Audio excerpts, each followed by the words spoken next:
नमस्कार दोस्तों, बहुत बहुत स्वागत है आप सभी मित्रों का दिव्य सृजन स्पिरिचुअल के प्रातः 7 बजे कथा की श्रृंखला में। दोस्तों, आज की महात्मा बुद्ध की जीवन लीला का शीर्षक है पुनर्मिलन। कालुदई ने राजा रानी और यशोधरा को बुद्ध के सुनिश्चित आगमन की सूचना प्रदान की और अपना भिक्षा पात्र लेकर कपिलवस्तु से अकेला चल पड़ा, जिससे वह बुद्ध को मार्ग में ही मिल सके। वह दिन में यात्रा करता और रात को विश्राम करता और भोजन के लिए रास्ते के छोटे छोटे गांवों में भिक्षाटन कर लेता। जहाँ भी जाता वह इस बात की घोषणा कर देता कि राजकुमार ने सद्धर्म का मार्ग खोज लिया है और वह स्वदेश लौट रहे हैं। कपिलवस्तु से रवाना होने के बाद 9वें दिन कालुदई को बुद्ध अपने 300 भिक्षुओं के साथ आते हुए मिले। मौदगल्यायन, कौंडन और काश्यप बंधु शेष शिष्यों के साथ वेणुवन में रह गए थे। कालुदई के कहने पर बुद्ध और उनके साथ आए भिक्षु रात में न्यग्रोधा उद्यान में ठहरे, जो कपिलवस्तु के दक्षिण में 3 मील पर था। अगले दिन भिक्षाटन के लिए कपिलवस्तु में उन्होंने प्रवेश किया। गैरिक चीवरधारी 300 भिक्षुओं को शांतिपूर्वक मौन साधे भिक्षा पात्र पकड़े भिक्षा मांगने के दृश्य ने नगर निवासियों पर गहरा प्रभाव छोड़ा। उनके आगमन का समाचार राजमहल पहुंचने में विलंब नहीं लगा। राजा शुद्धोधन ने तुरंत अपना रथ तैयार किए जाने का आदेश दिया, जिससे वे अपने पुत्र से मिल सकें। रानी महाप्रजापति और यशोधरा महल में ही उत्सुकतापूर्वक प्रतीक्षा कर रहीं।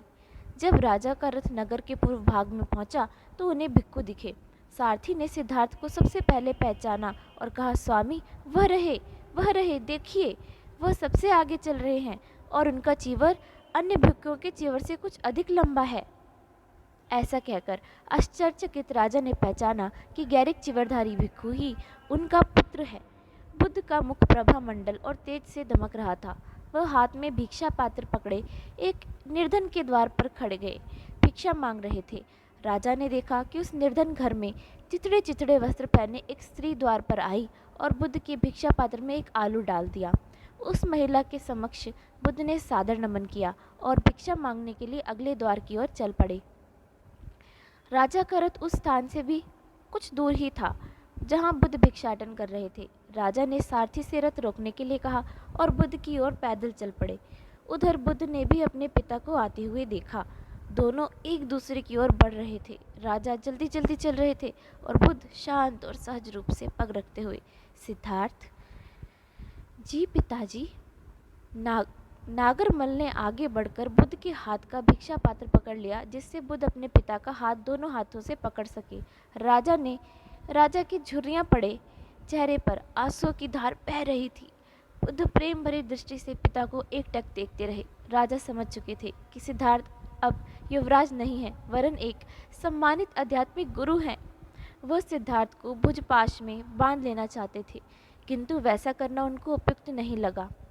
इसके उस स्थान पर उन्होंने हाथ जोड़कर अपने पुत्र के समक्ष उसी प्रकार नमन किया जिस प्रकार राजा किसी उच्च धर्माचार्य का अभिनंदन करता है।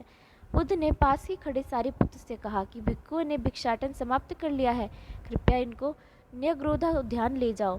नागसमल मेरे साथ राजमहल तक जाएगा, वहीं हम लोग भोजन करेंगे। हम तीसरे पहर संग में लौट आएंगे। सारिपुत्र सादर नमन करके भिक्षुओं को उद्यान ले गए। राजा कुछ खोलने से पहले बुद्ध की बड़ी देर तक ध्यान से देखते रहे। बुद्ध की ओर टकटकी लगाए देखते रहे और बोले, मैंने सोचा था कि तुम अपने परिवार से मिलने राजमहल जाओगे। कौन यह अनुमान लगा सकता था कि महल में आने के स्थान पर तुम नगर में भिक्षाटन करने जाओगे। तुम राजमहल में भोजन करने क्यों नहीं आए पुत्र? बुद्ध ने अपने पिता की ओर देखकर मुस्कुराकर बोले, मैं अकेला नहीं, मैंने अपने भिक्षु समुदाय के साथ यात्रा की है। मैं भी भिक्षु हूँ और अन्य भिक्षुओं की भांति मुझे भी भिक्षाटन करना चाहिए, लेकिन क्या यह आवश्यक था कि इस निर्धन क्षेत्र में ही भिक्षा मांगो? शाक्य वंश के इतिहास में किसी ने ऐसा नहीं किया है। बुद्ध फिर मुस्कुराए। शाक्य वंश के राजपुरुषों ने पहले भले ही ऐसा ना किया हो, किंतु सभी भिक्षु भिक्षाटन करते हैं। पिताजी, भिक्षाटन भी आध्यात्मिक साधना है। इससे भिक्षु को विनम्रता अपनाने में और सभी व्यक्तियों को समान दृष्टि से देखने में सहायता मिलती है। जब मुझे किसी निर्धन परिवार से एक आलू मिलता है तो वो आलू और राजा द्वारा दी गई उत्तम खाद्यों की भिक्षा दोनों समान है। इस प्रकार भिक्खु धनी और निर्धन के भेद से ऊपर उठ जाता है। मेरे सधर्म मार्ग में सभी समान हैं, चाहे कोई कितना ही निर्धन क्यों न हो, वह आत्मजागृति और मुक्ति पाने का अधिकारी है। भिक्षाटन से मेरी प्रतिष्ठा कम नहीं होती पिताजी, इससे सभी व्यक्तियों के आत्म अभिमान की स्वीकृति ही ध्वनित है। राजा शुद्धोधन बुद्ध की वाणों को मुंह बाए सुनते रहे, तो वे भविष्यवाणियां सत्य ही सिद्ध हुई कि सिद्धार्थ आध्यात्मिक गुरु बनेंगे और उनका प्रभाव विश्व भर में फैलेगा। राजा का हाथ पकड़े हुए बुद्ध राजमहल की ओर चल पड़े। नाग समल भी उनके पीछे पीछे चल रहा था। सौभाग्य से राजमहल के एक परिचर ने भिक्षुओं को देख लिया था और रानी गौतमी, यशोधरा, सुंदरी नदा और बालक राहुल राजमहल के गवाक्ष में राजा और बुद्ध को बातें करते देख सके। उन्होंने देखा कि राजा ने बुद्ध को नमन किया। जब राजा और बुद्ध महल के समीप आ गए तो यशोधरा ने राहुल से कहा, पुत्र, क्या तुम राजा के साथ आ रहे सन्यासी को देख रहे हो? राजद्वार के महल से वो जो प्रवेश कर रहे हैं। राहुल ने सिर हिलाया। वह सन्यासी तुम्हारे पिताजी हैं बेटा। दौड़कर नीचे जाओ और उनको प्रणाम करो। उनके पास एक विशिष्ट उत्तराधिकारी है जो वह तुम्हें प्रदान करेंगे। उनसे इस उत्तराधिकारी के विषय में पूछना। राहुल नीचे दौड़ गया और पलक झपकते ही महल के प्रांगण में जा पहुंचा। वह बुद्ध के समीप दौड़ गया। बुद्ध तुरंत समझ गए कि जो बालक दौड़ता आ रहा है वह और कोई नहीं, मेरा बेटा राहुल ही है। उन्होंने अपनी बाहें फैलाकर उसको अपने अंग में भर लिया। चढ़ी हुई सांस से राहुल ने पूछा, माननीय सन्यासी, मेरे माताजी ने मुझसे कहा है कि अपने विशिष्ट उत्तराधिकारी के विषय में आपसे पूछूं। वह क्या है? क्या आप उसे दिखा सकते हैं? बुद्ध ने राहुल के गाल थपथपाए और मुस्कुराकर कहा, तुम अपने विशिष्ट उत्तराधिकारी के विषय में पूछ रहे हो? उपयुक्त समय आने पर मैं वह उत्तराधिकारी तुम्हें सौंप दूंगा। बुद्ध ने बालक का हाथ पकड़ लिया, जबकि वह एक हाथ से राजा का हाथ भी पकड़े हुए थे। तीनों साथ साथ महल में पहुंच गए। रानी गौतमी, यशोधरा और सुंदरी नदा सीढ़ियों से उतर आई और उन्होंने राजा, बुद्ध और राहुल को उद्यान में प्रवेश करते देखा। वासंती धूप कुनकुनी लग रही थी। सर्वत्र फूल खिले हुए थे और पक्षी कलगान कर रहे थे। बुद्ध राजा और राहुल के समय साथ उद्यान में रखी संगमरमर की पीठिका पर बैठ गए। उन्होंने नागसमल को भी बुलाकर उसी पीठिका पर बैठा लिया। उसी समय रानी गौतमी, यशोधरा और सुंदरी नदा ने उद्यान में प्रवेश किया। बुद्ध तुरंत उठ खड़े हुए और तीनों महिलाओं की ओर बढ़े। रानी गौतमी पूर्णतः स्वस्थ थी और हरे बासी रंग की साड़ी पहने हुए थी। गोपा भी सदा की भांति सुंदर थी, किंतु कुछ पीली पड़ गई थी। वह फर्फ सी सफ़ेद साड़ी पहने थी और कोई भी रत्न या आभूषण धारण किए हुए नहीं थी। गोपा, जिनको कि यशोधरा को प्यार से जो महात्मा बुद्ध थे वो गोपा बुलाते थे। बुद्ध की छोटी बहन सुंदरी नदा अब 16 वर्ष की हो गई थी। वह सुनहरी साड़ी पहने थी जिसमें उसकी काली काली आंखें दमक रही थी। तीनों महिलाओं ने हाथ जोड़कर बुद्ध को नमन किया। प्रत्युत्तर में बुद्ध ने भी हाथ जोड़कर नमन किया और बोले, माता जी गोपा। यह सुनकर दोनों महिलाएं रोने लगीं। बुद्ध ने रानी को हाथ पकड़कर पीठिका पर बैठाया और पूछा, मेरा भाई नंद कहाँ है? रानी ने उत्तर में कहा, वह युद्ध विद्या का अभ्यास करने गया है, जल्दी ही लौट आएगा। क्या तुम अपनी छोटी बहन को पहचानते हो? तुम्हारी अनुपस्थिति में वह बहुत बड़ी हो गई है ना? बुद्ध ने अपनी बहन को ध्यान से देखा, जिसे उन्होंने विगत 7 सालों से नहीं देखा था। सुंदरी नदा, तुम तो अब युवती हो गई हो। उसके बाद वह यशोधरा के समीप गए और सस्नेह उसका हाथ पकड़ा। वह इतनी द्रवित हो गई कि बुद्ध के हाथ से उसका हाथ कांप उठा था। उन्होंने यशोधरा को रानी गौतमी के समीप बैठा दिया और स्वयं अपनी पीठिका पर बैठ गए। राजमहल आते समय राजा ने बुद्ध से अनेक प्रश्न किए थे, लेकिन इस समय कोई नहीं बोला, राहुल तक नहीं। बुद्ध ने देखा कि राजा, रानी, यशोधरा और सुंदरी नदा सभी के चेहरे पर पुनर्मिलन की प्रसन्नता झलक रही थी। बहुत देर के मौन को बुद्ध ने तोड़ा। पिताजी, मैं वापस आ गया हूँ। माताजी, मैं वापस आ गया हूँ। देखो गोपा, मैं तुम्हारे पास लौट आया हूँ। यह दृश्य काफी करुणामयी और देखने योग्य था। दोनों महिलाओं ने फिर रोना आरंभ कर दिया, लेकिन ये प्रसन्नता के आंसू थे। बुद्ध ने उन्हें चुपचाप रोने दिया और राहुल को अपने समीप बैठा लिया और बच्चे के सिर पर स्नेह से हाथ फेरा। गौतमी ने साड़ी के पल्लू से आंखें पोंछी और बुद्ध की ओर मुस्कुराकर बोली, बहुत दिनों पहले तुम घर से निकले थे। 7 लंबे बरस बीत गए।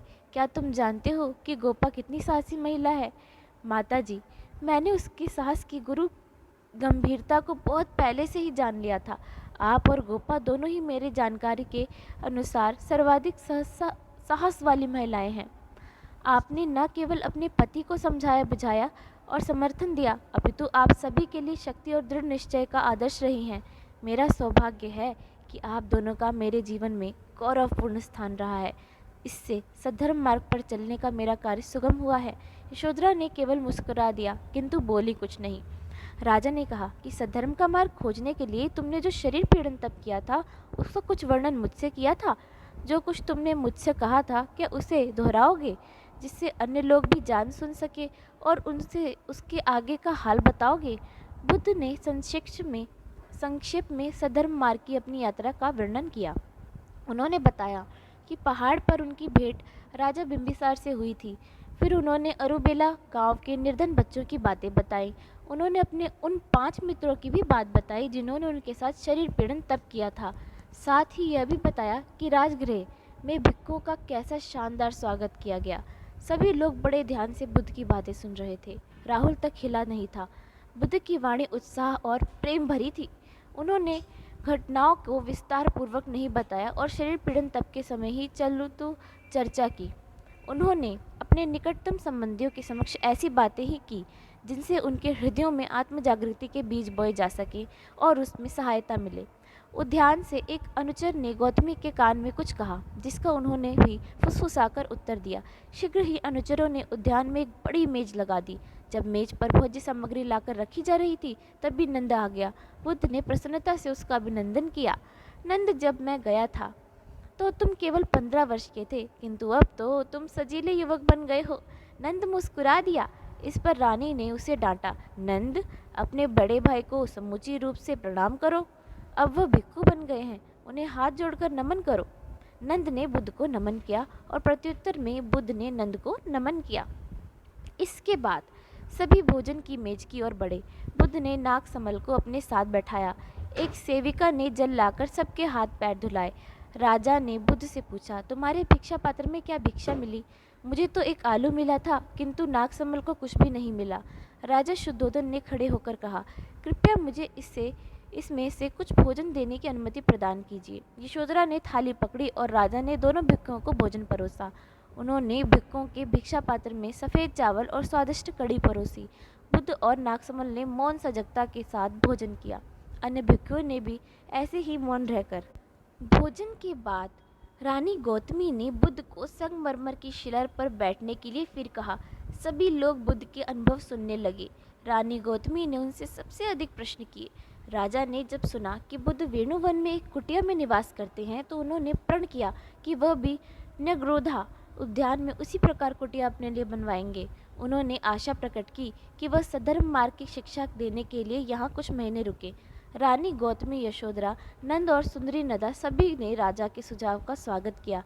अंत में बुद्ध ने कहा कि अब उन्हें न्यग्रोधा उद्यान में अपने भिक्षुओं के पास लौट जाना चाहिए।